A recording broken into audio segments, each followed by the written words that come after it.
Well, good Saturday evening, friends. Mark Holmes here, and as always, I want to say thank you all for watching, commenting, subscribing, and being part of the Joe B Sports Report. Without you guys, as well as you ladies, you know that this literally does not work. Um, do not forget, people, tomorrow is Mother's Day. Make sure you take care of your mother. Um, this one's going to be a hard one with my dad just passing last month. Well, actually, March. Um, it's definitely going to be a hard one for my mom. First one without my dad. But make sure you call mom, you send her some flowers, or take her out to dinner. Do something nice for your mother, because without her, you wouldn't be here. You know, I'm still in disbelief right now that the Cowboys made this move for Pickens. And, you know, this offseason has been really good. The thing I hate so much is, and I guess this goes with the territory of being a Dallas Cowboy fan, is how you never get patted on the back for anything. And, you know, I have been hard on the Joneses. Literally, I had my wife make the Dumb and Dumber shirt with Jerry and Stephen Jones. You know, we've called him Catboy and say that he sucks and everything else. But in the past, they have screwed the pooch. They have made some stupid mistakes. They screwed up on the salary cap of some of these contracts. The fact that you see a guy that we paid, it was a $62 million contract we signed Jalen Smith for, that where he should be in the prime of his career right now is literally going to a rookie tryout with the Raiders. And after one season, we decided, let's pay that guy. And of course, the ramifications that go with it, or signing Michael Gallup to an extension while he was recovering from an ACL. Hell, I can say Terrence Steele the same thing, but I have some hopes that Terrence Steele can turn it around. But you have to look at the Cowboys for what they've done lately. You can't change anything that's happened in the past. I can't change what I did 30 seconds ago, much less anything I did the last 30 years. Have the Cowboys made some horrendous mistakes? Hell yes. Have the Cowboys believed in some players that they shouldn't have? Hell yes. But so has every other team out there. It's amazing how I was watching Speak when they were talking about the George Pickens trade and everything else, and Shady McCoy, how that guy has a job and is supposed to be a credible sports commentator is beyond me. It is beyond me. His whole thing, the question is, does having George Pickens move the needle for the Cowboys? That's a simple question. And of course, oh no, it doesn't move the needle any. What do you mean it doesn't move the needle any? Last year was abysmal. We won 7 games last year. We went into the season and we could tell. Here's the thing. Bottom line. You want to blame Dak for everything. But here's the reality. CeeDee Lamb got 25% of the passes thrown his way. If I'm a defensive coordinator, I'm looking and saying, cover CeeDee. I don't care what you do with anybody else. You make sure that CeeDee is covered. Because if we shut his ass down, then we're golden. How insane is it that CeeDee Lamb was able to set the Dallas Cowboys all-time yardage record when nobody else busted a grape? Nobody else busted a grape. Over 1,700 yards. Brandon Cooks, 600. And this whole revisionist history, where we always hear about, Dak's had great teams.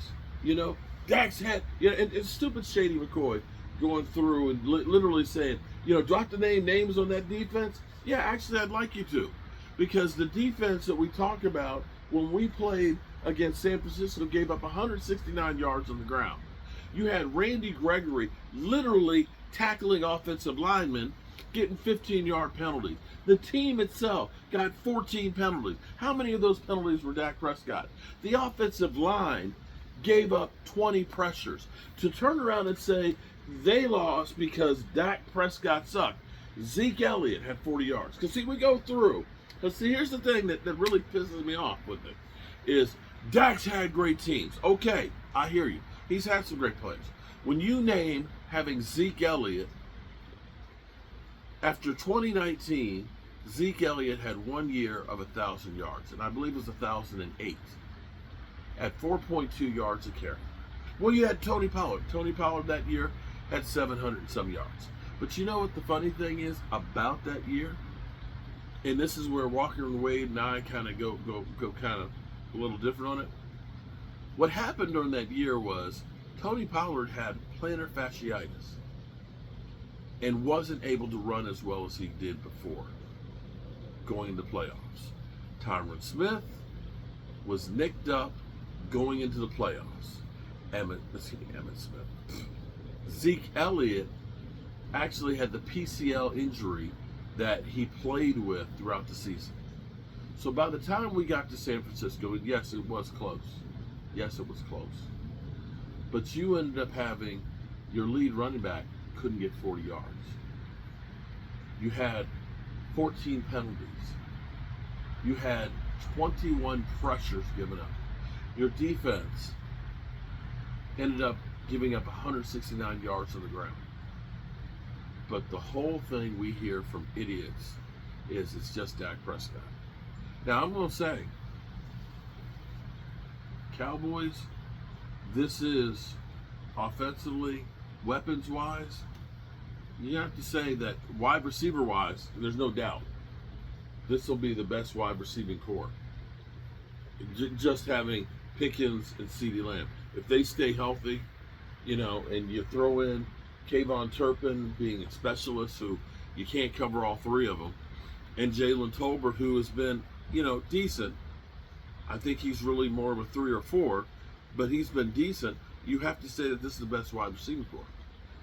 Running game, well, we're going to have to see how this is going to work out with running back by committee. I'm going to say 2021 was nice because you had Zeke, who was kind of like your pound the ball, and Tony Pollard being that, guy who can catch. That wasn't a bad combination, but I would have liked to have had a Zeke Elliott who was like 2016 Zeke on my roster, but we don't have that. Running game wise, I think we're better than we were last year, but I'm not sure that we are. We've got Miles Sanders, who's old. Javonte Williams, he's kind of like Rico. And then we got 2 rookies. So I don't know what the running game's going to be. Tight end wise, we've seen Ferguson have one great year, but that was 2 years ago, was injured quite a bit last year. If he plays well, if the running game comes along, then yeah, Dak's got no excuses right there. The defense, there's too many questions still. You got a brand new coach, not just a coordinator here or coordinator there. You got completely all new staffs with the exception of your head coach. You've got so many new faces that it's going to take time for this thing to gel. I'm not ready to tell people, I know we got some people, oh man, we got George Pickens, we go to the Super Bowl. What? No, come on, man. No. Don't start that right now.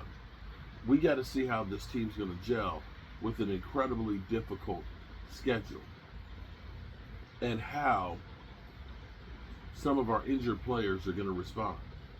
Savon Ravel comes out the box and can play. Hey, great. If we get back Diggs and Overshown at some point in the season and they're back to, playing like they've played before, then we get a boost going towards playoffs.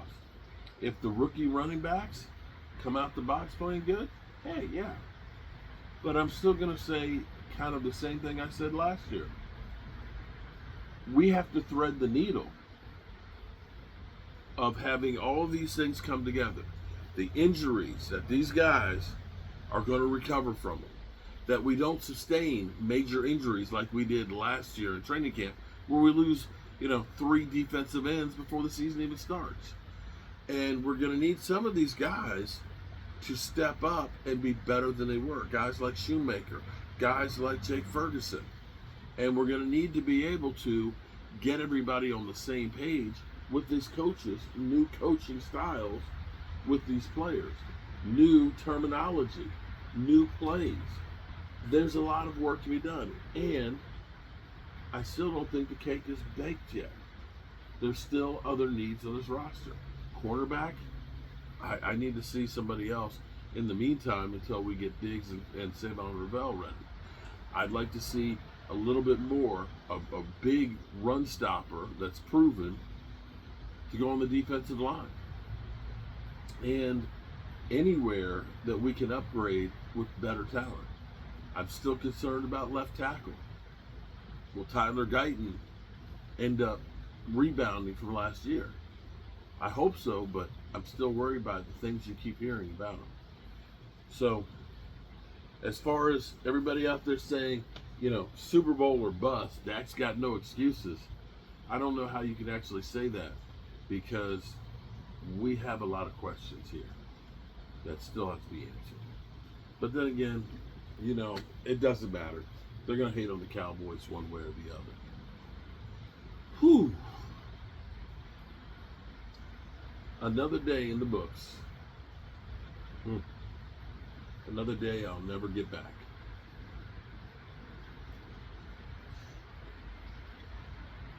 Remember, good people, always, always, always let the people you love know how you feel. Life is too damn short not to. I appreciate you guys, and we'll have our Sunday afternoon at 5 o'clock tomorrow live stream. If you're a channel member, you can call in. I appreciate y'all as always, and I love you guys.